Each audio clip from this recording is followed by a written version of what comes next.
Good evening, everyone. Welcome to another episode of the Bald Avenger Show. I am Jason Cisneros, also known as the Bald Avenger, the tattooed guru, the purveyor of all things common sense, the king of the Misfit Nation, and a legend in my own mind.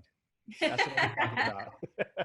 I always ask everybody who gets pissed off about that. They're like, he's so arrogant, so arrogant. I'm like, why wouldn't you think you're a legend? You know, like, who's going to stop you? Is there a legend police out there that you know of? I don't know anybody. Maybe. There is Facebook, so. But they're going to be self-appointed, just like I'm a self-appointed legend. And they can kiss my ass. All right. So here we go. So we're going to kick. Appointed ass. Exactly. So we're going to kick this off. You guys all might notice that I am in a tuxedo this evening.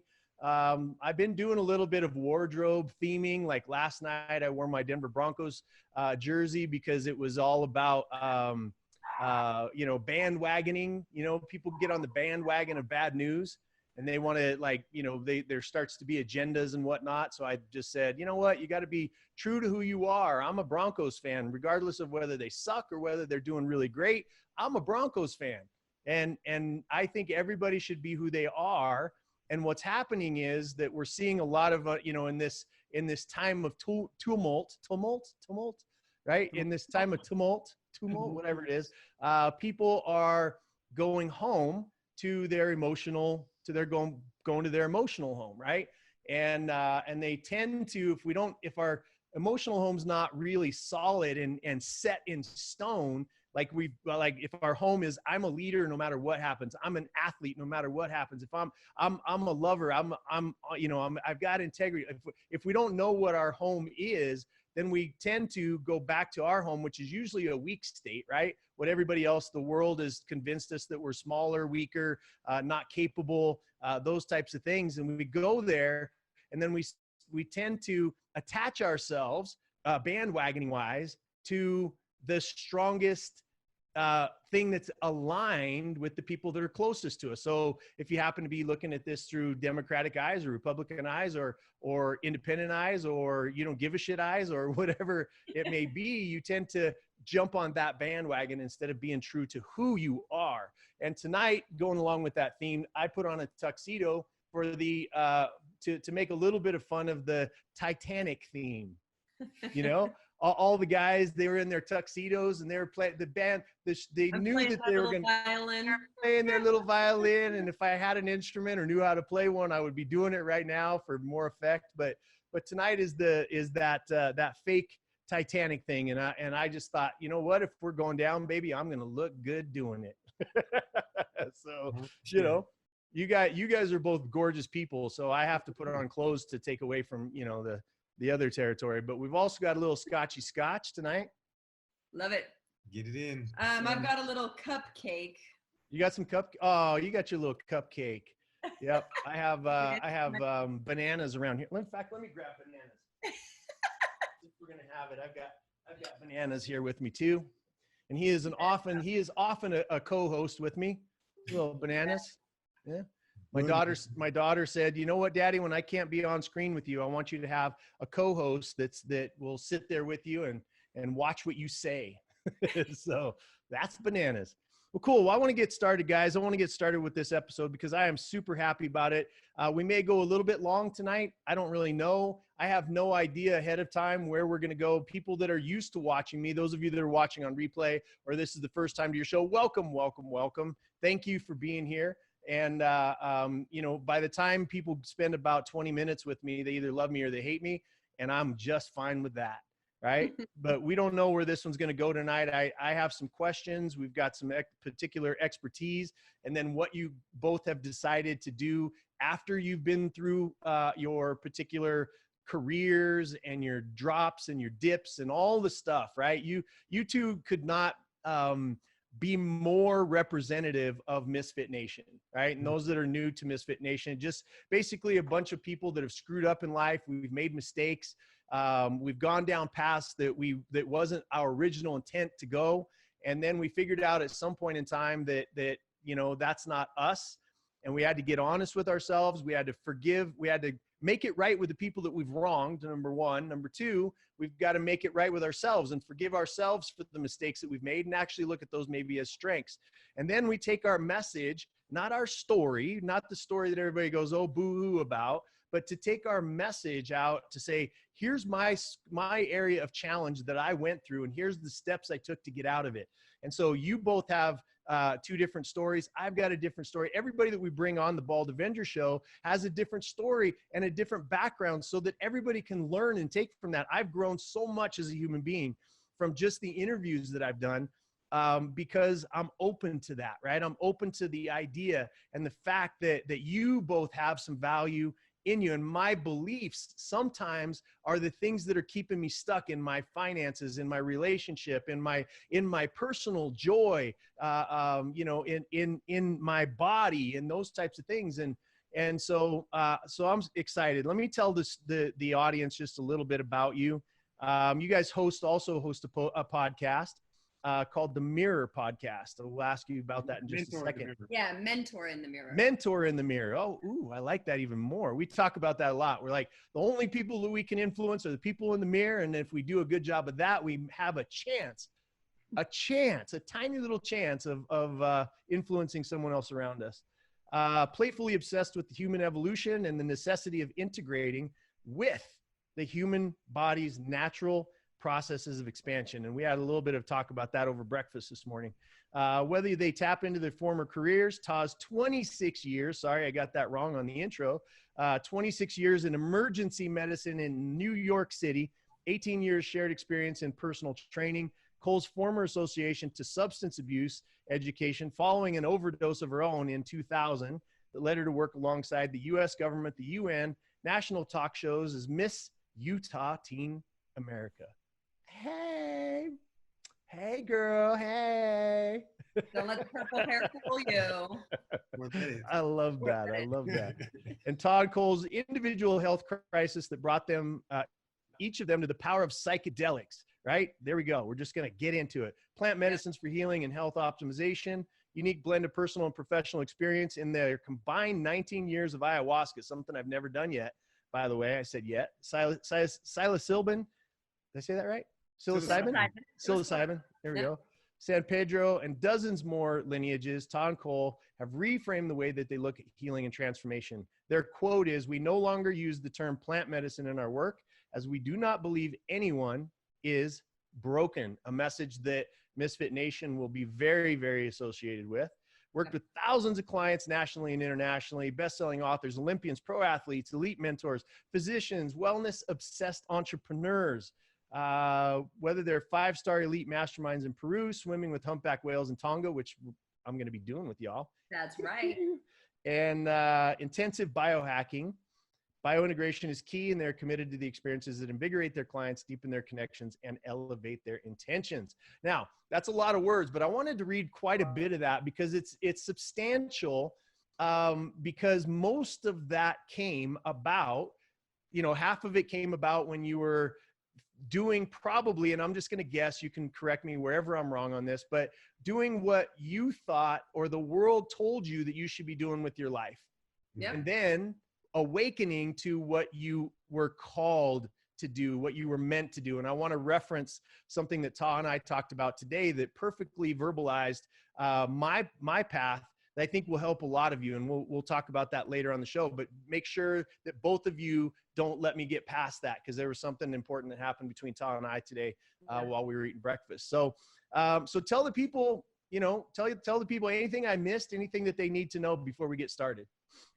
I mean, most of it is story. Like you said, it's like the short version. I went through a lot of shit, which created a certain patterning and behaviors, which was not functional for society, which meant I ended up overdosing into a coma here in Utah, is where I grew up. Needed something positive to latch onto. So I swung the opposite direction to become inspiring, because you get significance and love if you're an inspiration. But I was still doing it from self-hate, shame, guilt. Now I was trying to be the inspiration, but I was not inspired by myself. The short version is by 26, health crashes, endometriosis, ovarian torsion, fibromyalgia, arthritis, all of these things, because I was eating like shit. I was in a relationship that I didn't want to be in. I did the house, the car, the job, because I thought I need to give up on this dream crap and get serious about life. Yep. And turns out society's way doesn't work for me. And I haven't really seen it work for anyone in society, but hey. And that kind of led me down a road of stepping into, from one side of the pendulum, substances are bad, I'm totally against them, and helping the US government, Partnership for a Drug-Free America, teaching youth, and realizing what I was teaching was the disempowerment of the individual of once an addict, always an addict. And I saw how that was a disservice, because we're telling people you're weak, that you can't change. And that led me to flip the pendulum again to explore other things, because I hit the bottom. And it was like, all right, I've got to figure myself out or I'm ending this. There was no more piddling around through life. It was, I'm in or I'm out. And by ending this, you mean you contemplated suicide? Oh, in fact, Jason, I didn't think I deserved suicide. I thought that suicide was too kind for the self-loathing that I had. The message I got was, Cole, if you don't figure out or resolve or whatever needs to happen for this narrative you've created for yourself, you're going to kill yourself from the inside out with leukemia. And really, like, that's how I was eating. That's how I was living, because it was like I was going to make myself suffer. And so it was so much deeper than even just wanting to not live. It was like I deserved to suffer for all of the terrible things I perceived I did. Wow. Yeah. That's amazing. What about you, brother? Man, listen. So I've been through a host of things in my life, and a lot of my life I spent in the realm of doing my best to prove myself to my mother because of a story that I created as a child, that I wasn't worth my mother's love. I was a mistake because I wasn't the planned kid. And so the dynamic that I created around that was around a lot of shame. So everything that I did was in the dark because I was afraid my mother would not approve and love would be taken away from me. So I lied about everything. Everything in my life was a lie. I lied about where I went. I lied about the things that I did. I lied about everything. And so if there was a possibility that my mother could find out, it wasn't flying out of my mouth. So I did a lot of stuff, but I didn't do substances. I didn't drink till I was 25. I didn't smoke weed and try weed until I was 36. And so I did a lot of other things in the background, and a lot of it was sexual activity. I was very sexually promiscuous. There's a whole story behind it, but I'm not going to get into the story. I was having sex with 3-4 people a week, maybe more, and for years. And I was doing all this in the background while I was working as a nurse. And I was taking care of people for 25. I worked in the clinical setting. I've been a nurse for 28 years. I've worked in a clinical setting for 25 years. And, I was in the background doing all of this really toxic stuff. And I was going to work, and the healthcare industry had me giving people medications and sending them the procedures I knew they didn't need.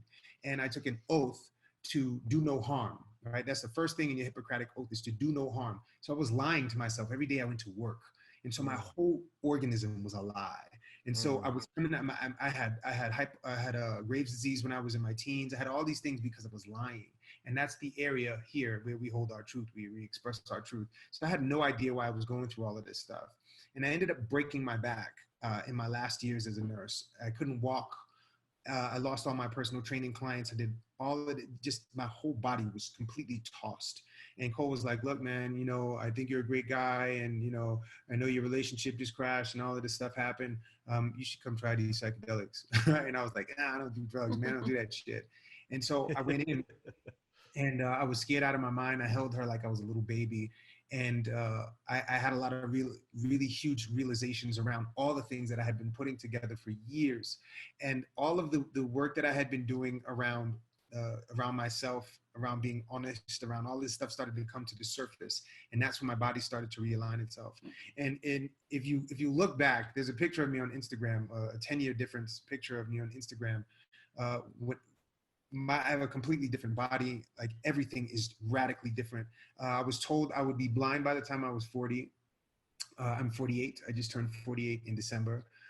My daughter is 29. She'll be 30 this year. I have 2 grandkids. I look amazing, man. I feel. I love it. And I walk in this space because I walk in this space of knowing that I am amazing, because I want to inspire other people to know that this is not beyond their grasp or beyond their reach. This is what every single human being on this planet is capable of. And so I have to walk in a space of inspiring myself so that I can inspire other people.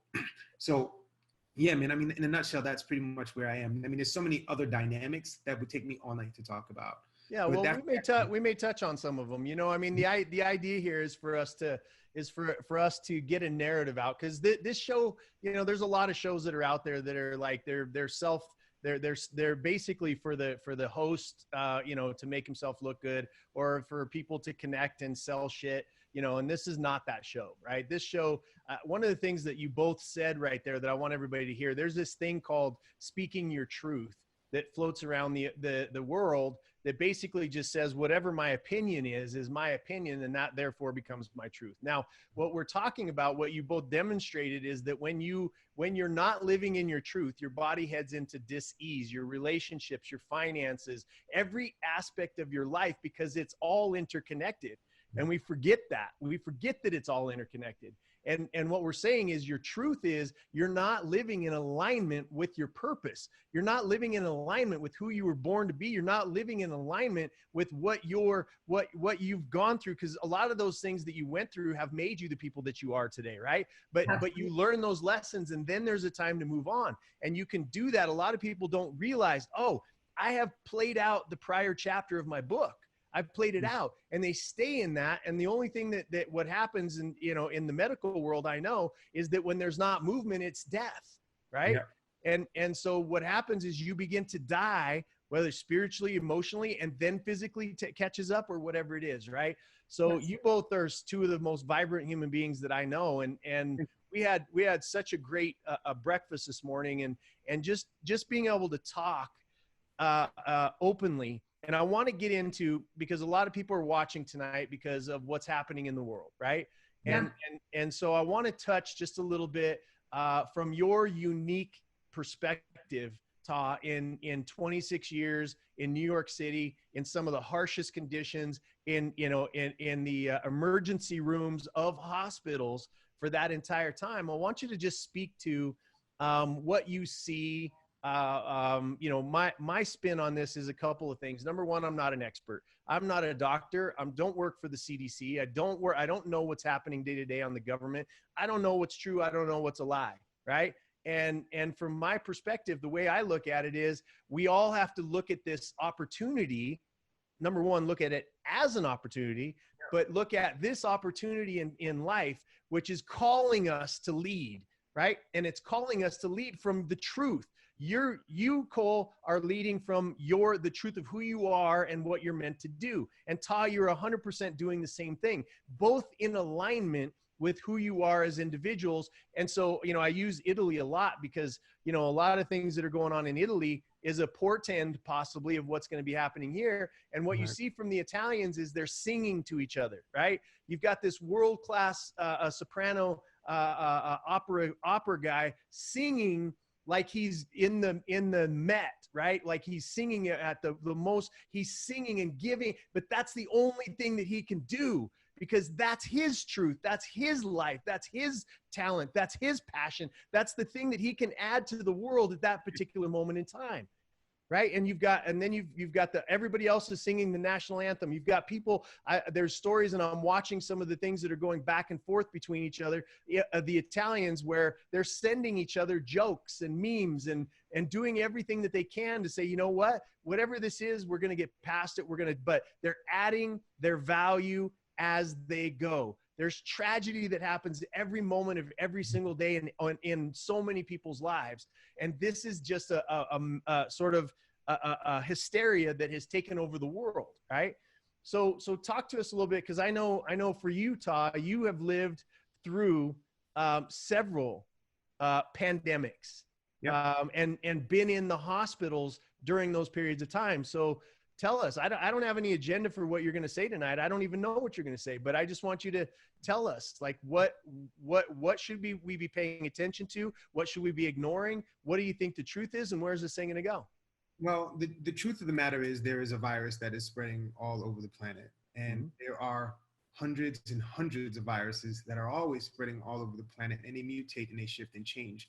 And it takes a while for the human physiology to be able to adjust to it and to address it. And there are some viruses that we don't know, the human physiology does not know how to address. And so as this comes to the surface, people's bodies are going to have to take time to adjust. This is not about just getting hand sanitizer and staying 6 feet away from people. It's about optimizing the human body to be in a space that it can handle anything from a space of resilience at any time. And you know, in the times that I've dealt with SARS, I've dealt with West Nile, I've dealt with HIV in its peak in the 90s. I've dealt with swine flu, the resurgence of that, the H1N1. I've dealt with the smallpox when it had a resurgence, MERS, you know, everything. All of these things, I've been in the hospital for these. Ebola, we had to get into these suits and all of this.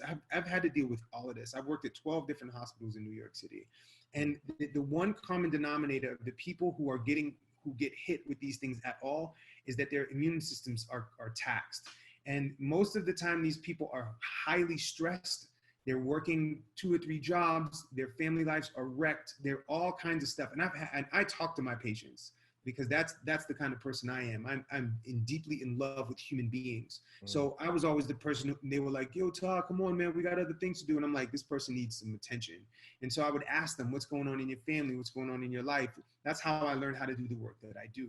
And so these people are greatly stressed. And when you're stressed, I'm not sure how many people understand what the parasympathetic and the sympathetic nervous systems are, but the sympathetic nervous system is the part of your nervous system that gets activated when you have to fight or flight, when you have to run, when you're doing anything, that's when you get activated. The parasympathetic is when your body kind of chills and rests and relaxes and digests. And that is the space where your immune system is at its peak. And so when people are in a heightened state all the time, like this fear state that's going around, their immune system gets compromised. So it's important for these people that are singing in Italy to help people bring their nervous systems down, because I mean their sympathetic nervous system down so that their parasympathetic can come up and then their immune system can come online. It's really important because we develop our own antibodies. We can have vaccines. Vaccines are great. But what they do is they teach the body, they put a weakened virus in the body, and it teaches the body how to create antibodies so that we can fight this off. And that's with any virus. And when people are educated and they know how this stuff works, they can actually downregulate their nervous system, shift their diet, increase their fluid intake, make sure that they have enough electrolytes on board to make sure that the body can combat this stuff. It's not just about avoiding this stuff. It's about readying the body, not smoking cigarettes, not drinking alcohol, staying away from sugar completely in this mess. You know, there are a lot of people who are stocking up, you know, in their houses, and they're hoarding all this food, and it's laced with sugar. This is a nightmare when it comes to your immune system. It's really a space where we've got to be proactive about uplifting the body, boosting the body, down-regulating the stress situations and syndromes of the body. In the hospital, we've always had these ideas that some of these things can be engineered, right? Some of these diseases can be engineered, and cool, right? And some of them may not be. Cool, right? They're still here. And what are we going to do about it? Are we going to stay holed up and we're going to be afraid of each other and not take care of each other or ourselves? One man, you know, every man for himself, every woman for herself. Or are we going to be in a space of being proactive about uplifting the body? And I want to jump in on that because that's the message. Like if anybody takes anything from what he just said, and I want you to keep going because these are tremendous facts that you're not hearing, right? That the whole reason I started this show was because I'm like, man, people aren't saying this stuff, right? And so when we're out there and there's so many people, again, last night's message was bandwagoning. There's so many people that want to bandwagon on, you have to freak out as part of the preparation. And what I've been saying is, no, it is exactly opposite of that. You've got to be like a pilot under stress, calm in the face of stress. And what you're saying is that the body will strengthen itself when you are calm. and your parasympathetic is the place where you need to be. When you're in the sympathetic place, then that is going to open you up to whether it's this, right, or anything else. There's the people that are elderly or immunocompromised or whatever it is. They are always at risk all the time for anything, right? Not just this thing. Nope. And so I want everybody to hear that, is that, you know, I basically have realized that my position in this entire thing is like Bob Hope. You know, Bob Hope went around. What did he do? All he did was entertain the troops, right? Yeah. That's what he could do. He couldn't pick up a gun. He was there for morale. And that's what I believe Misfit Nation is. And what you two are is morale boosters.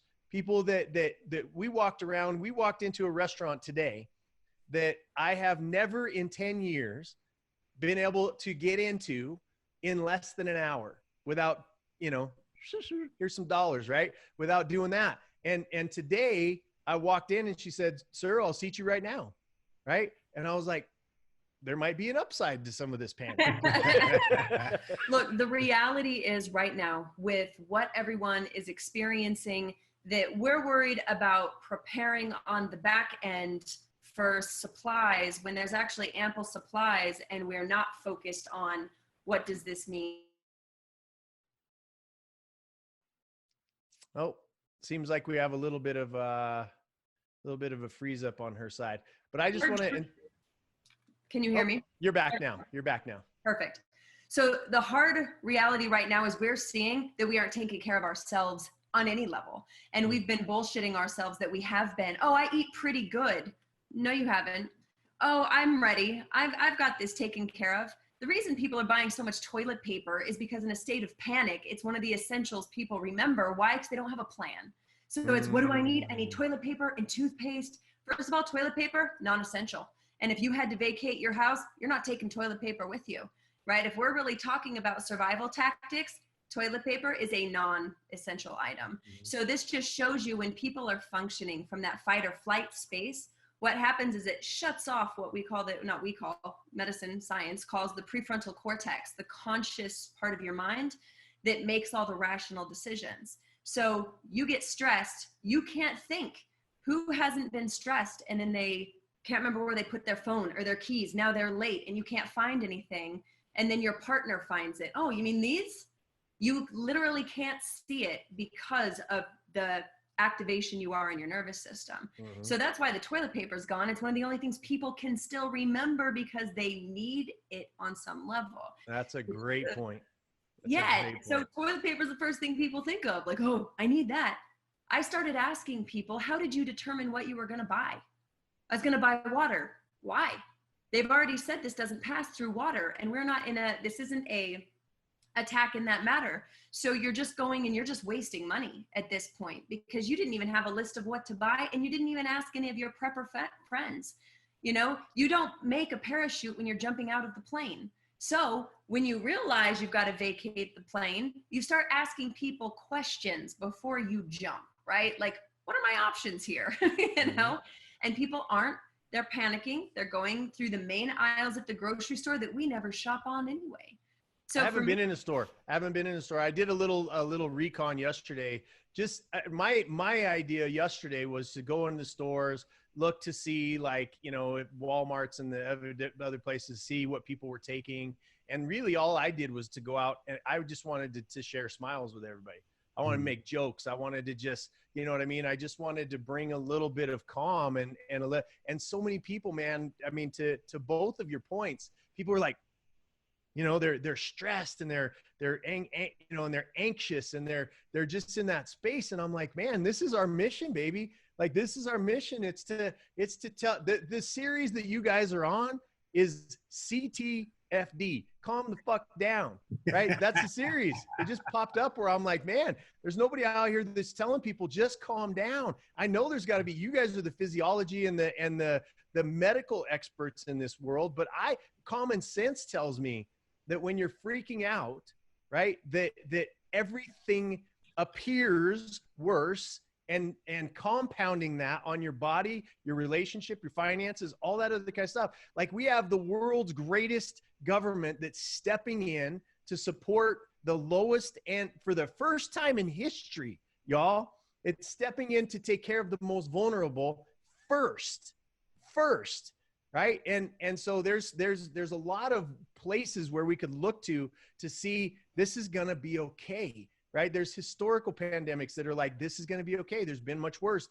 We're going to be okay. And if we're not, like, I use myself as an example, because what if my dumb ass is out here going, it's going to be okay, I get corona and die? Not going to happen. But what if I did? What a hypocrite I'd look like. And I've made sure that every single time, if I do, it was my time to go. It was my time to go, right? And at the end of the day, that's not what like you said, not drinking alcohol. I'm going to have a scotchity scotch every single night for this entire process. Just one, just one. Well, but this is the thing, Jason, is like what people are gearing up for is the potential that they don't know. So right. It's like every movie they've ever seen, all those seasons of The Walking Dead, that's what's playing in the subconscious of the mind. And how we see it is we're functioning the way we always do. Like knowing that we're going back to Austin tomorrow and people are like, the stores are empty. I was like, bullshit. So I went to the grocery store that's 5 minutes from my parents' house. Everyone's posting from Walmart and Costco. I went into the health food store. Every aisle is stocked.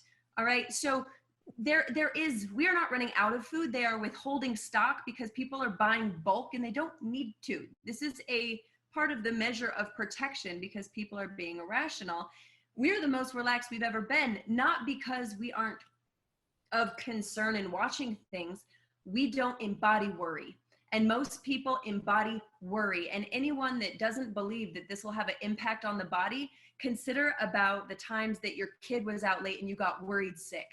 You know what I mean? You made yourself sick over the potential that was nothing. And I got a valuable lesson a long time ago because of trauma, that it's like, you know what? I could sit and worry and nothing could happen. Or I could just say, well, if it happens, I'll worry about it when it does. Mm-hmm. There's a difference between fear and just having preparation and then just going, I trust my ability to ask for help, to not have to go to Walmart, go to a different store. They had wipes at Ross. They had toilet paper at the gas station. Think outside of the herd if you need something. Ooh, I love that. Think outside. Don't be a sheeple, baby. Don't be a sheeple. And one of the things that you say there, for me, you go, okay, all of the stuff that I've worried about, I did a show on this specifically, actually. And one of the things that you don't worry about, if you're worrying about things that aren't going to happen, that's where your mind goes. That's where all of your sickness goes. And then you go, okay, well, I'm not going to worry about that shit because it's probably not going to happen. And then what I've done is I've gone on the offense. I've been like, everything is happening for my good. Like, if we're going to imagine shit that's never going to happen, why not imagine me being the king of the fucking universe? You know what I mean? Like, why not imagine myself as a legend in my own mind? Like, why not?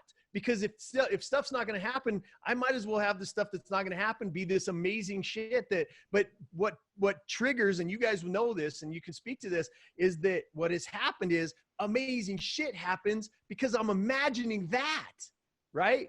I'm imagining that. We filled up a room of people in Florida, right? During the beginnings of all of this with people, and they loved each other. We got to, you and I and Ta got to have this amazing conversation this morning, in a restaurant that's generally jam-packed and got great food and great, conversation. And we got to know each other a little bit better. And we got to talk about doing this show. And so the idea is that maybe even not just worry about shit that's not going to happen, or just realize, I say this at every show, I'm going to do it every CTFD, which is that a coward dies 1,000 deaths and a brave man or woman dies but once, right?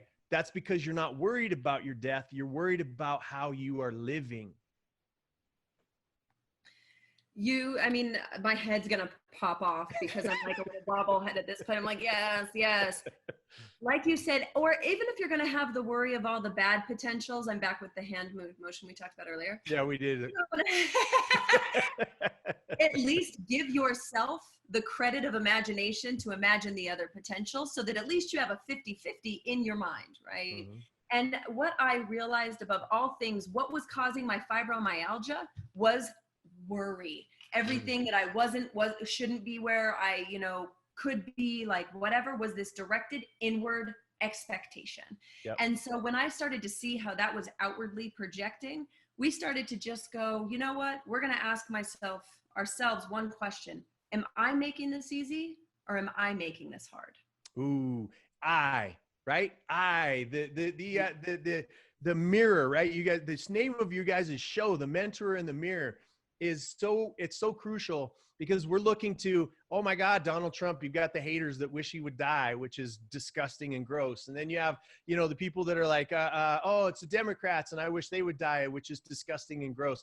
And at the end of the day, what if you're stressing out your kids, right? If you're the men, like this specifically goes out, and I'm eventually going to find out who they are. If you're the men that loaded up your fucking truck with all of the toilet paper while there were elderly women and single women and pregnant women and all that kind of stuff, and you were standing around your truck like you were some kind of a badass, you deserve to get your asses beat, right? Because men, again, we had talked about this earlier today, but I believe that men need to step the fuck up right now, right? And protect those people that they need to protect and stop looking to be protected and to be taken care of and to step up and to lead, right? And to get the hell out of the way, right? Go take a shower and wash your ass, dude, right? Let these women and these elderly people, men or women, and the children, let them have the essentials. Let them have it. You're going to be okay, right? And if you're using it to take it down the street and sell it at double the price, you should have your ass beat.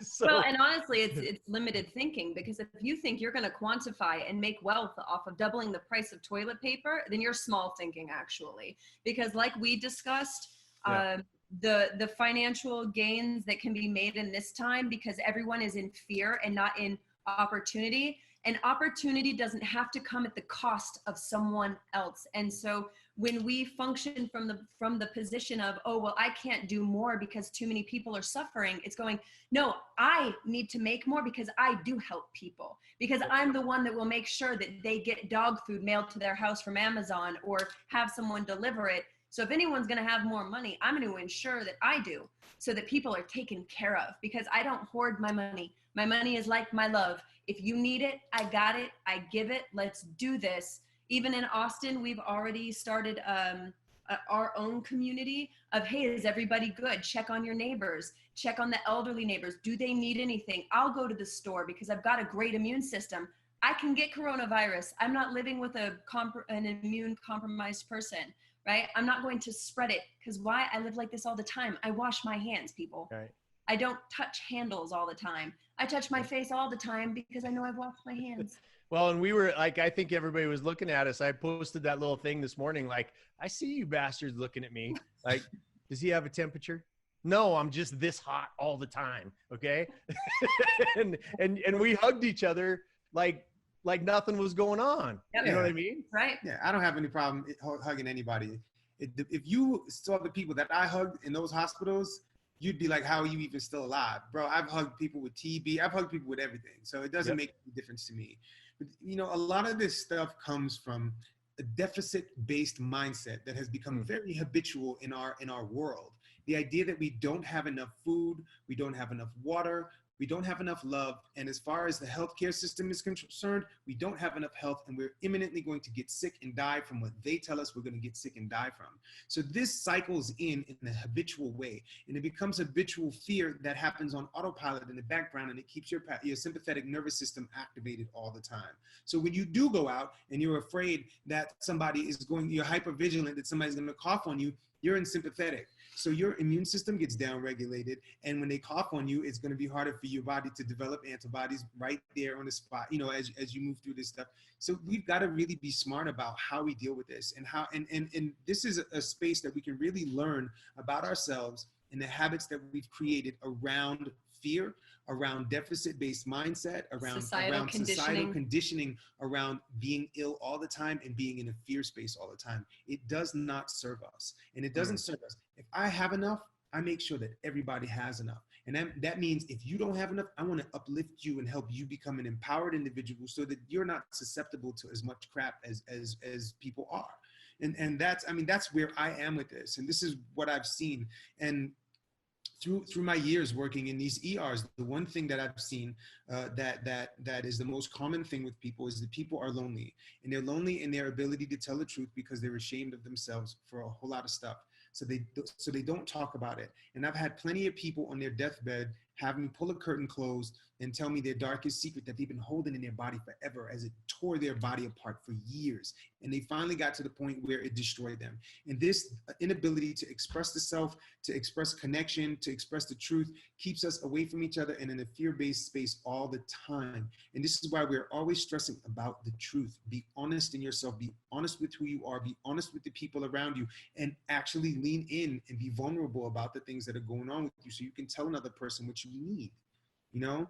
So I don't want to interrupt you, but it's a perfect segue into how you perfectly verbalized how when and a lot of people know my story. I'm not going to go into it, but there was a point in time when I had gotten so much in the sympathetic, right, that I couldn't read the written word. You and I are talking about this today, and I want you to say to me, to the audience, because as if it was you were talking to me today, like what that journey looks like, because it identically mirrored my life up until the point where I wanted to end it all until now.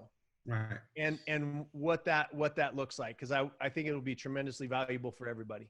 Sure. So the human brain is about 2% of the average person's body weight. And when you're at rest, when you're just say you were to lay in your bed relaxed all day doing nothing, not watching TV, just laying there awake, your brain utilizes 20 to 25% of your body's resources of oxygen, energy, and water. Okay. And through these big arteries that come out of your neck, right, they're pumping 20 to 25% of your blood supply to your brain at rest. When you start to get stressed, when you start doing things, when you start working, when you start doing all this stuff, that number goes up dramatically. Okay. It goes up dramatically. So when you're dealing with family issues, when you're dealing with work, when you're dealing with stress, when you're dealing with all this stuff, money, sensuality, sexuality, all these things are running in the background.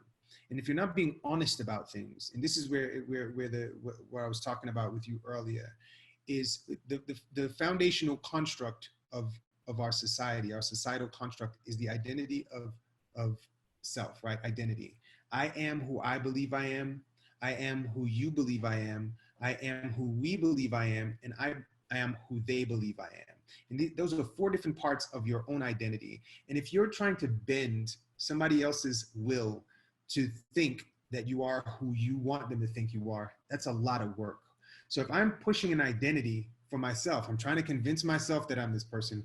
I'm trying to convince Cole that I'm not seeing this other woman, right? I'm trying to convince you that I'm not embezzling your money, right? I'm trying to convince my mom that I'm a great guy. I'm trying to convince the world that I'm this person. That's a lot running in the background that your body has to uphold all of that at the same time.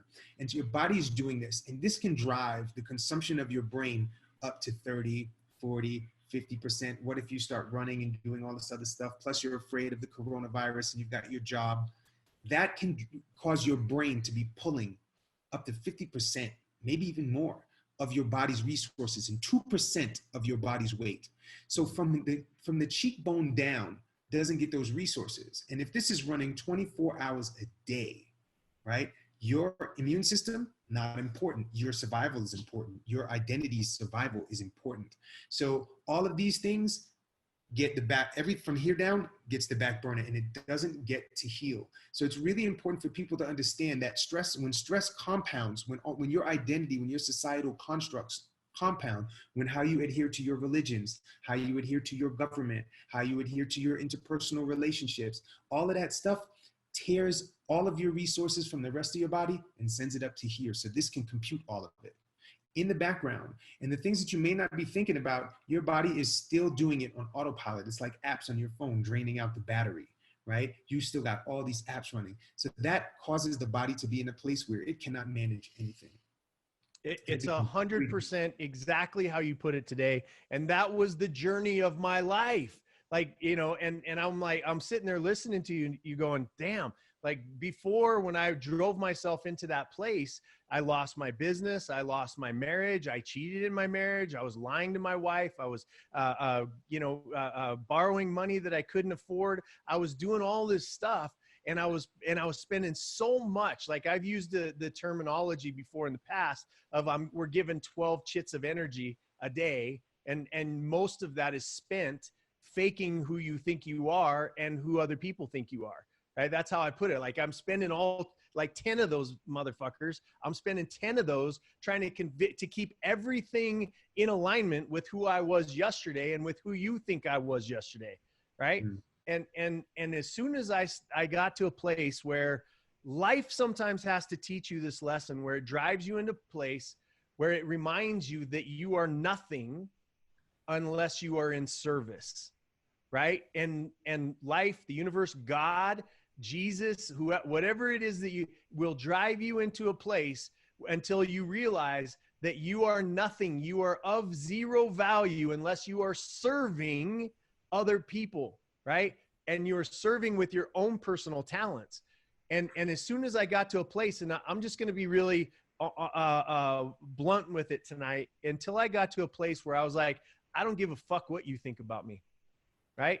I don't give a shit what my mama thinks about me. I don't give a shit what my daddy thinks about me. I don't give a shit what anybody in the world, my best friends, think about me. Here's what I'm going to do is I'm going to be who the hell I am right now, genuinely, for the rest of my life, because I almost pulled a trigger that ended my life, right? I almost pulled a trigger on a cliff so that I would fall into the ocean so that my children would never have to deal with the fact that their dad had done what he did. Right. And I said, when I came back from that, I'm like, that person died on that cliff that night. He died. He died that night. And anybody that knew me before then, who can come out of the woodwork and say he did this and he did that. That's why I did my first podcast. I said, here's what I did. Here's that old version that was alive back then, but it's dead now. Here's what he did here, and no excuses. I did it. I'm sorry. I apologize. I wasn't into point my right mind, because my mind was busy trying to impress motherfuckers who were never going to like me. They were trying to be somebody who I was never meant to be. And it was spending all of that energy that I could be creating, like you two are doing, better environments for other people, better options for people, better ways of thinking, being able to exit their pain in their life and to get off of that freeway and to be able to start building another freeway for themselves that they imagined in their mind when they were at their most hopeful youth. Right. And you put that so eloquently this morning, brother, that it almost brought me to tears of if people could understand. Stop being who your wife thinks you are. Stop being who your church thinks you are. Stop being who your dad thinks you are, your mom, your kids. Stop being all of that and just be you. Because inside of that, there is beauty, there is love, because that's the person who you are. Yeah, and that's when your body can relax. It's not just about rest or going to sleep. It's about being able to relax. Yeah. And I invite anybody who's watching this or listening to this to just imagine if you could just be yourself and be like, bug it, right? And just imagine. You don't have to do it. Just imagine if you could just be yourself, how after saying all the things that you need to say to the people that you would say it to, what it would feel like. Just imagine how settled your body would be. And that is the space where our human bodies, I believe, are supposed to be. In that space, that is what we talk about as far as being homeostasis, right? Where you're just in an even space. You don't have nothing to hide. You don't have nothing to prove. It's just like, I care about you, but I don't give up. Right. I really know. And it's just where you can be. And this is the kind of relationship that we have. And you've experienced us together, Yep. It's real easy. And as we're easy, our bodies get to settle, man, and we get to relax and we get to heal, and the clock gets to turn back. The human body has everything it needs to heal if it has the right environment, and we need to provide it with the right environment. And that's not just having a vaccine. It's not just eating right. It's also being in an energetic space of being honest with who you are with yourself, and the person that can guide you into that space is in that mirror. I can't do it for you. I can tell you how I did it and how I do it, but I can't do it for you. And that space of honesty is of the utmost importance to get your body to calm down so that your immune system can come up on board and get rid of whatever virus or whatever crap is messing with you from the gate, not after it becomes a proliferated mess all over your body. So Cole, tell me this. Tell me, in you guys' work together, as you've done the work that you're doing, what are the spaces that Ta talks about when he says, if you could just be you? Give everybody an idea. Like when he says, if you could go in there and just be who you were sexually, tell people those segments so maybe that they can make some notes and go, okay, who am I sexually, right? Who am I? You know, what are those spaces that people could really focus in on of whether they're being who they really are? I mean, I can tell you right now, we'll give something to your audience that's something we call the naked truth. It's the questions to ask yourself that you maybe haven't been brave enough to. It's just also knowing that if you're in a position where you're not feeling mentally sound as far as your support structure right now, we ask you not to do it. Because when you ask yourself these questions, you can't unask them. And they can be a little unnerving when you realize that maybe you're adhering to a family structure that is toxic, that the truth is you need to leave. Parent, you know, it could be that you have a mother that's abusive and you need to leave. And for a lot of people, they can't, they're like, I can't. We're like, no, you won't. There is a consequence that you are not willing to step into. So, you know, some of the questions can be, do you like your mother? Do you love your body? And most people can respect their body and appreciate it, not love it. Not love it the way they love their kids, not love it the way they love their dog. And so in asking the questions, there's not simple answers. It's stepping into the space of curiosity, you know, and asking your friends, who do you believe I am? Let's compare notes here. And then who do I want to be? And here's the thing. Yes, asking yourself who you are, but what about who do I want to be? And what's in the way of what I'm looking to create for myself in my life? What's in the way? What behaviors, people, environments, foods, substances, whatever. I smoked for 16 years. I didn't stop because it was bad. I love smoking cigarettes. The thing that made me change was it was out of alignment to having sustainability, vitality, and an exercise regimen that made me feel powerful because it inhibited my breath. So the decision to not smoke was because it was in the way, not because there was something wrong with it or wrong with me in liking it. So it's really, can you forgive yourself? Can you actually know the things that you know about yourself? That you don't like older men, that you do like older men, that, you know what I mean? Like, how brave are you willing to be to really get clear on who you want to be? And one of the ways we do it is if you stand in front of the mirror with this thing we call the naked truth. I think, do we have it? Is it? It's meetmeinthemirror.com. Yeah, you can go to meetmeinthemirror.com. It's a free download. And it's to ask yourself these questions in the mirror and see how your body responds, because your body does not lie to you. And most people will say, oh, you know, my life is great. It's my body that's in the way. And I say, bull, if you were really telling the truth, your body would get in alignment to it. And I know that it might sound like a lot and it might reject for a moment. Stay with us with that. Do the naked truth and pay attention. And then when you realize, wow, every time the night before I'm going to work, I'm getting a headache. I'm getting sick to my stomach and anxious because I don't want to go to this job that I hate. So what brave actions is it going to take? Because if you can't show up for you, I am never going to believe that you will do that for society, because you must fortify the container that is to deliver the change. Oh, I love that. I love it. So it's me. I'm here, bro. Yeah. Meetmeinthemirror.com, huh? Yeah. Meetmeinthemirror.com. Free download. It's actually a program. It's a 7-day sequence. Great. That you can do, and it's pretty awesome, man. Well, thank you. I just posted it in the comments so people can get there. If you're listening to this on iHeartRadio's, iTunes, all the other stuff, then just go to meetmeinthemirror.com. Welcome to everybody that's watching and listening, and we're going to get to some questions here in a little bit. So what I want you to do is, as we're getting towards the end of this, I want you to think of some questions that have come up for Ta and Cole you know, or me, whatever, but ask some questions if there's something you're interested in. I've got Danny Torres, who actually got leukemia and is 1000% in alignment with y'all. I want you guys to meet, because he's an amazing human being, and he was able to reverse all of that in his body, and you know, come out the other side really, really strong. And he's from New York as well, so you guys will get along really, really well. But so if anybody has any questions, please ask them here. I would love to hear from you. But you guys can see, like, this may be a series. I might bring you guys back a couple of times during I don't know how long the CTFD series is going to go. You know, for however long it needs to go. I don't know. Maybe this will be valuable. Maybe it won't. But for me, it is, because just having breakfast with you guys and being like, here's the thing that is rare in this world that I find anymore, is I genuinely stopped giving a fuck so long ago. Right. And to meet other people who stopped giving a fuck too. Now, people hear that and they go, oh, you just don't care about anything. No, I care deeply. Right. And when you meet Ta and you meet Cole, we care deeply about how can we serve our community? How can we serve our people?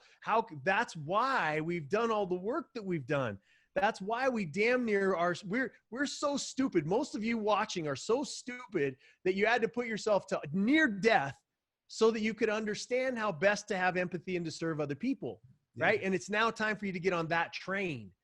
And so it's rare for me to get into a place where, man, you guys are like, you're just as chill as I am.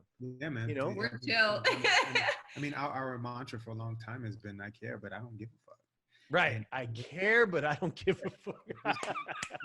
I love we live by that. Do you? I'd like to know what drives you to do it. You know, I'm not in the space of, you know, of stopping people from being themselves. I do care about you, and I want you to be in a position where you're empowered. And once you choose what you desire, then. But that's the key word, Cole, is choice. Yeah. Right. It's that everybody watching this, and everybody that's going to listen to this, they make a choice to be in pain. They make a choice to be in that place because for whatever reason, it's serving them, and to release that pain and to go, you know, that person that I'm looking in the mirror is so powerful. It might frighten me a little bit. Well, and that's the thing, Jason, is like, until you're out of it, you can't always see that it was a choice. So sometimes it's just looking at people who are in a place where you want to be and they go, look, I was there. So you're just going to have to trust me that until you take some brave action, it feels like you can't, but when I'll sit and spend, I have no problem talking to someone on the depth of where they are until we say, it's not that you can't, it's that you won't. Because the cost sounds more painful than the change because of fear. You can still be empowered in not choosing to change, but knowing that it's a choice. It's a choice. That's the step one of self-empowerment, is going, fine, it's not that I haven't changed my diet, it's that I won't because I love this food too much. And then we go, then you are choosing at what cost? And if you tell me I would do anything to change, then let's at least be honest with ourselves to say you won't do anything. Right. And this is a big part of the victim mentality that is moving through our world. I am unable to. I can't eat like that. No, you won't. And when you say, hey, look, I won't eat like that, it changes the feeling in your body. That's the truth. That's an empowered space. Look, man, I get it. You know, my health is jacked up, but I'm not going to stop smoking. Love it. I won't stop smoking. Even if you go from the energy of loving something, it changes how your body processes it. Because when you shame yourself for the decision. Yes, how I process scotch. Literally, that's why we're saying with everything with the coronavirus, people are using it as an excuse to buy the junk food that they don't usually allow themselves. They'll shame themselves for later. So it's another excuse to self-punish in the form of reward. And so it's looking at, when you tell your kids, hey, let's go for ice cream because you did good in school, you're saying food is reward, right? We get programmed into it. So when it's taken away, we think, wow, the only thing good in my life is the food that I eat or the friends that I hang out with. It's time to broaden your horizons. You know, it's time to find other things that can fill you up. This is brilliant, brilliant, brilliant. Okay, so my love has a question. She says, goes back to the beginning of the podcast when you mentioned you're in the best health of your lives. What else do you do to maintain healthy / vitality besides no sugar? Daily movement. Okay, daily movement. You must move your body. When you look at children as they're growing and they're changing, they move all the time in multiple planes. They're not just doing bicep curls, right? When people go to the gym, they do bicep curls or they do bench presses.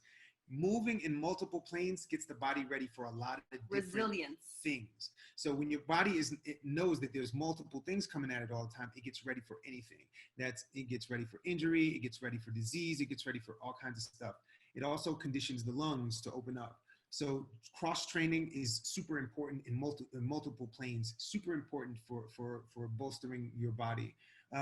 Also varying how you eat. There are some people who will be like, look, I just eat this chicken and I have this avocado and that's my diet. You've got to rotate this because the bugs inside your gut, they change and they rotate with the seasons and the pollens and all of these things. And these are also things that manage viruses in your body. You're 70, maybe, I think it's what they've said now is 70% of your immune system resides in your gut.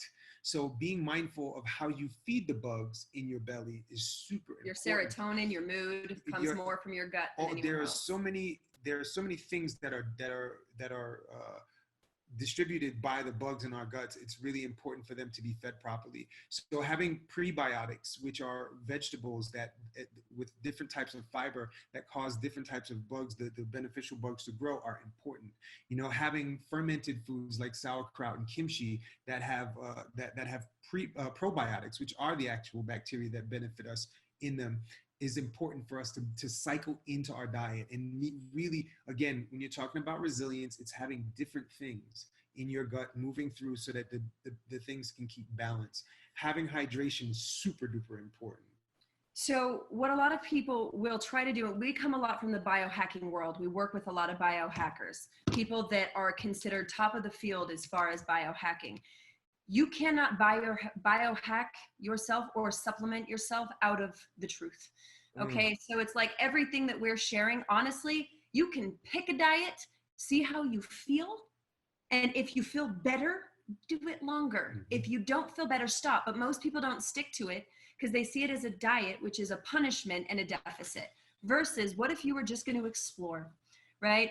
Paleo diets are a great place to start exploration because it cuts out gluten and some grains that a lot of people have issues with.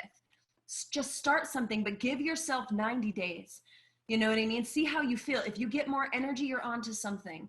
If you want to take a step deeper, you can use a company like Upgraded Formulas. They do hair samples. They'll see what your deficiencies are for $100 or something. You mail it in. They tell you what mineral deficiencies you have, make recommendations.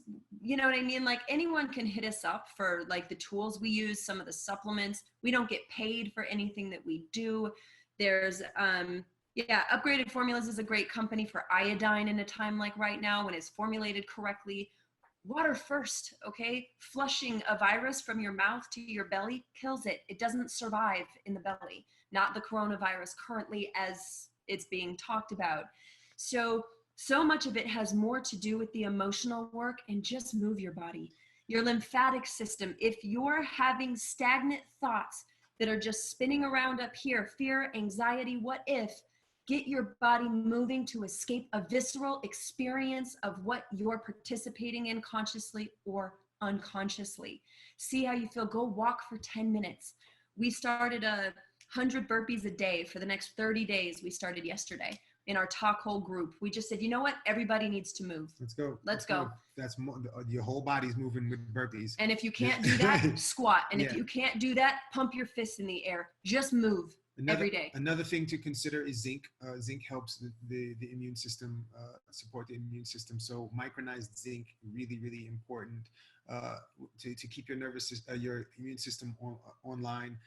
Mushrooms are epic, particularly chaga, lion's mane, shiitake mushrooms. Yep. Make sure that they are cooked because if they're raw, it's not the same properties. They are known to boost your T cell production. So make sure you get some mushrooms, some shiitake mushrooms, and empower yourself with knowledge. You know, we've got the internet. People are spending hours and hours on social media.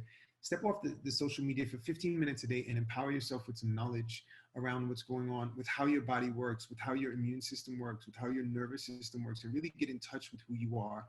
Even if you're not into meditation, laying down on the floor for 5-10 minutes and doing a full scan of your body with your eyes closed and just going from your toes all the way up to your head and just seeing what your body feels like, touching yourself, palpating, pushing, seeing if anything is wrong, seeing if anything is blocked and move it. See if your body feels like it needs to move, get up and move.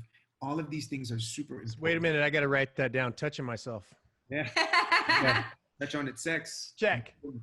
Don't forget sex in there, please. So, rotate it our day, we also incorporated intermittent fasting. It gives your body an opportunity to clean itself.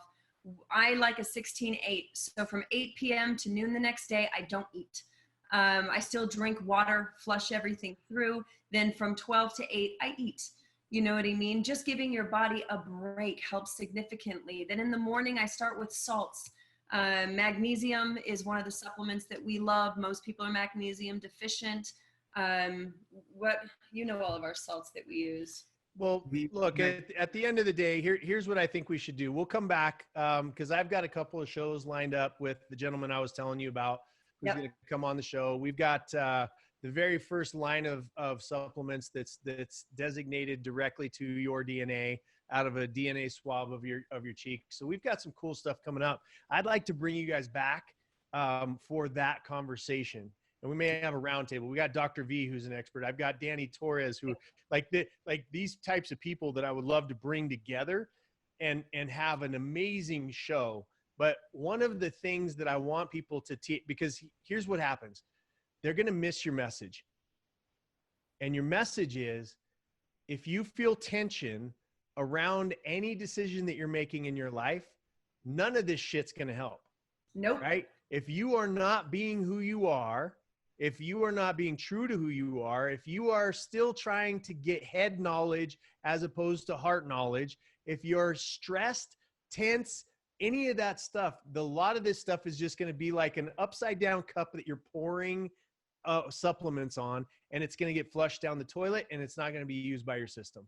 Yep. So I want, if anybody takes anything from tonight, yep, is be okay being you and get to know who that person is. Yeah, you cannot supplement yourself out of the truths you're ignoring. I love it. And your process, the website that you gave us earlier, is going to help people get through that, right?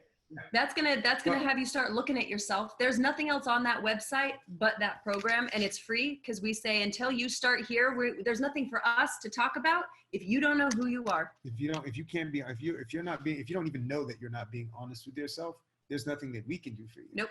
Being able to really see yourself, stand in front of that mirror completely naked. And I'm just gonna, is it cool if I just say what the process is? 100%. So the process is this.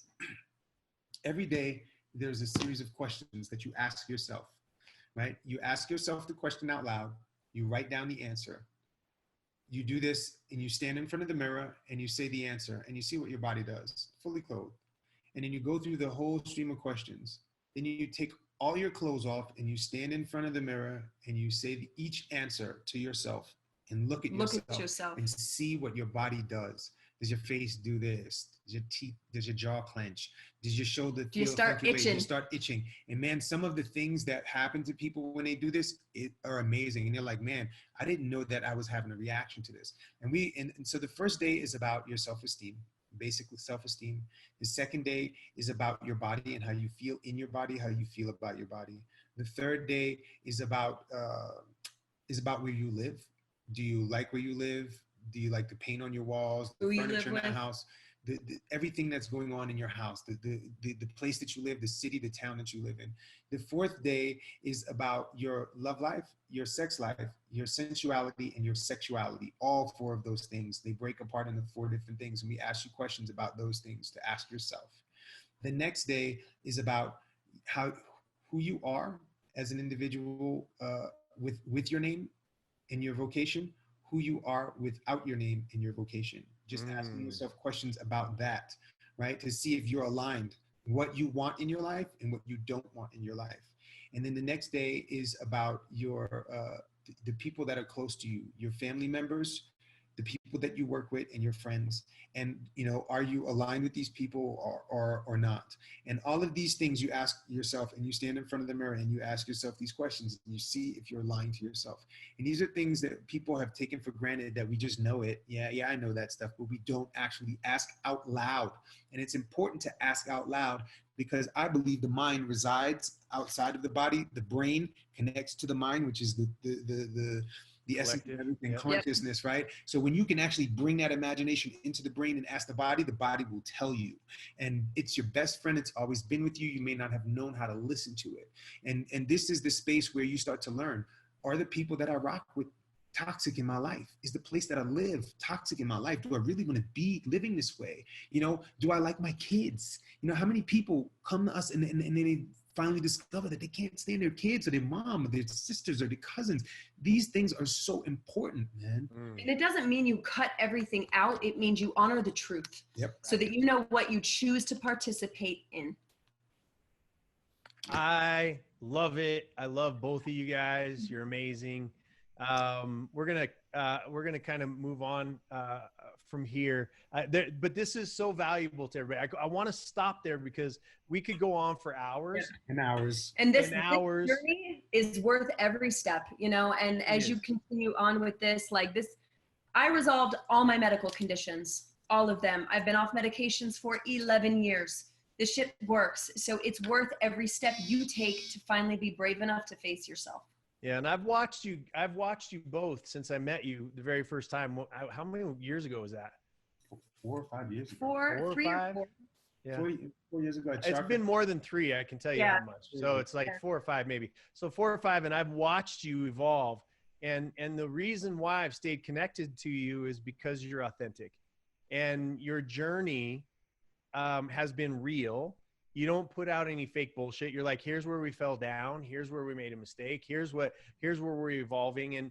And what you've evolved into is something that that started with a decision to be honest, right?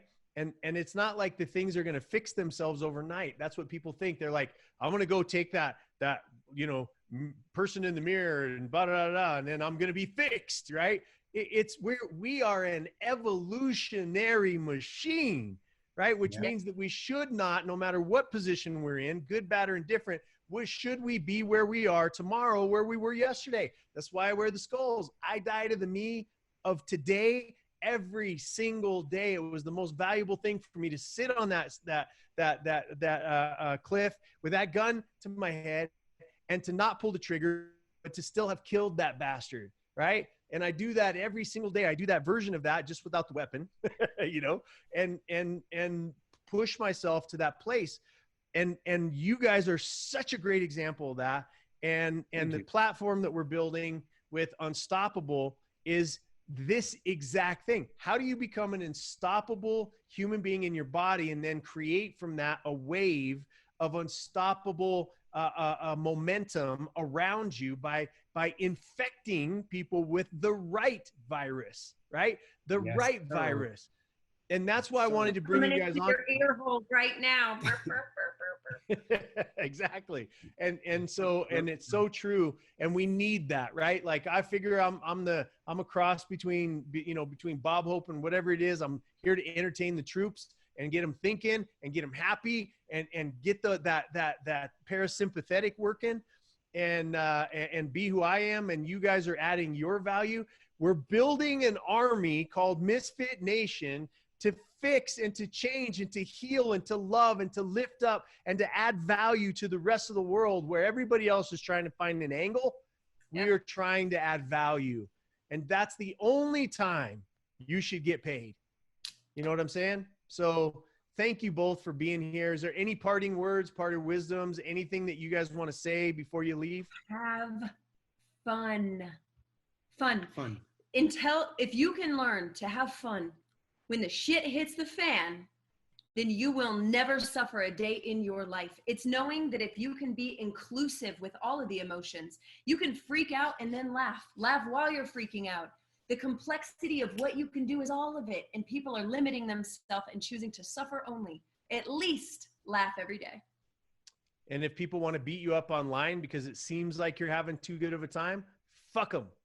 Well, they're all in isolation, right? Self-imposed isolation. So. Exactly. Quarantine your ass from my Facebook page, bitches. Right. We got to get a little of that in, you know? You too with that shit this morning, man. That's awesome. Ta, you got any parting words? Yeah, man. I love you. If there's nothing that you walk away from this with, know that there is someone on this planet who loves you deeply, deeply, with a fervor that he cannot explain in words. I love you, and if you ever need to hear it, hit me up on my Instagram. It's Ta-Free on Instagram, at Ta-Free, TAHFREE, and just tell me that you need to hear that I love you. I do, and you are important. You are important to me, and I hope you are important to yourself. It's the most important thing in this world to love on you, and it's not being selfish. It's being self-full, like wonderful, like beautiful. Please love on yourself. We need you to do that. Be an empowered person in yourself so that we can be empowered people together and not have a system that wrangles us, but we create a system that's a container for a bunch of empowered individuals. I love it. Yep. And being unstoppable. Yes. So the next event, which looks like, you know, unless everybody's melted down and whatnot, you know, looks like October, the end of October, we're going to have our next Unstoppable event, and both Todd and Cole will be on that stage. And, you know, because you belong there, and I think that everybody will be deeply, deeply impacted by being there. I love you both. I love you so much. So much. I'm so grateful for our, you know, getting to connect today. I'm and, so grateful. You know, just thank you for everything that you're creating, Jason. It's been an honor to watch. It's been an honor to witness. And I'm ready to go swim with humpback whales and then head to Unstoppable. Yeah. Boom. Let's do that. Let's do that. All right, y'all. Well, listen, you know, everybody, please reach out. What's the best way that people could follow you, connect with you? What's the best way for them? There's not a best. Anything with Ta-Cole, Tahkole. We tried to have fancy names. No one ever remembered them. So we just said Ta and Cole. So we're Ta-Cole. Right. Sounds like taco. Who doesn't love tacos? Well, he doesn't really like tacos. Pink but tacos. I mean, pink. How do you not like tacos? We forgive him for that. We forgive you. Because you're just being your true, authentic self. Me, man. I've never been a taco dude. Pink tacos. I knew it. We had to go there. We had to go there. Listen, man, I'm there. I'm being honest. But Instagram, our website, Facebook, like we'll find it. Ideally, don't DM us. That gets out of control. But if you Instagram, go to our website, that goes to us. You know, we're a team of 3, so it gets to us pretty easily, you know. Yep. And yeah, so Ta-Cole, it's Tahkole on Facebook. We have a group, Instagram. We have a page, we have an Instagram. I am Ta-Free on Instagram. Yeah, look us up, man. I love you. Yeah, I love you, brother. I love you, sister. You guys are both amazing, amazing, amazing. Cannot wait to see what happens from here. And thank you for the gift that you've given to everybody in Misfit Nation. You're part of the family, and we love you, and we appreciate you, and just thank you for being here. Thanks. And I'm going to run through the comments later, and anybody that asks questions that didn't get answered, He'll answer them. I'll answer them. Yep. Sweet. All right. He all right, loves y'all. one-on-one. I'm the group, so he'll answer them. You're the group, right? All right. Peace, buddy. Ciao. See you later. Bye-bye. So that's that, guys. That is that for tonight. There was a whole other thing that I wanted to do, but I'll save that for tomorrow night. We've got some really great statistical things that we're going to go over tomorrow night. You know, there's a bunch of you that right now are reaching out about the 12-week course because you want to do that in your downtime. And we're asking about discounts and whatnot. We're going to post something on that tomorrow night to make sure that we did a promo a long time ago that was the least it's ever cost. We're going to do that again, but we'll let you know about that. Please, you know, I know there's a lot of companies that are trying to get us to come in on the Anton J side. Just be patient. We're lining everything up as much as we possibly can. Those of you that are coaches that want to add the business coaching, we're going to only be able to take 10. And right now we have 47 applications. So just be patient. We're going to make sure that all this works out so that when you come out the other side of this, that when that whipsaw happens back into a good economy and to the good times happening and rolling, because the fundamentals haven't changed in our economy other than the fact that things have kind of screeched to a halt for a moment. But when all those things start coming back, you're going to want to be prepared for them. That's my job. That's why I'm here. I want to make sure that you're resourced. Okay.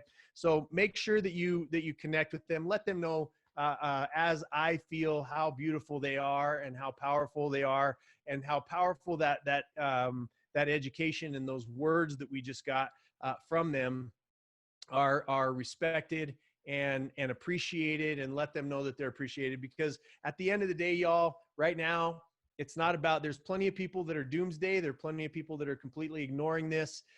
My job is not to come in here and do anything but to let you know that you need to resource yourself at the highest level so that you can get through this, and not only get through it, but also start looking and asking yourself the question, where is the opportunity? Where's the opportunity for me to lead? Where's the opportunity for me to serve? Where are there gaps, right? When you talk about the economy, they say, oh, there's this huge gap in travel and the cruise lines and all that kind of stuff. Guess what? People have not spent any less money yet. All that's been replaced by food and other things. There's been no offset of the spending that's been happening. It's just been reallocated, right? So that means that you need to be able to put yourself in front of those reallocation streams and figure out how you can support your family and how you can support your business and how you could become a better leader if you're taking a 2 week, a month, 2 months, 3 months, however long this lasts, that you are bettering yourself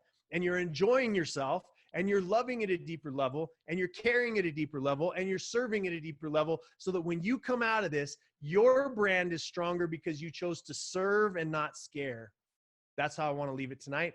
I love you all very much. I want to thank Cole and Ta for being in my life, for being in my heart, for serving at the level that they do, and for being genuine reflections of their message.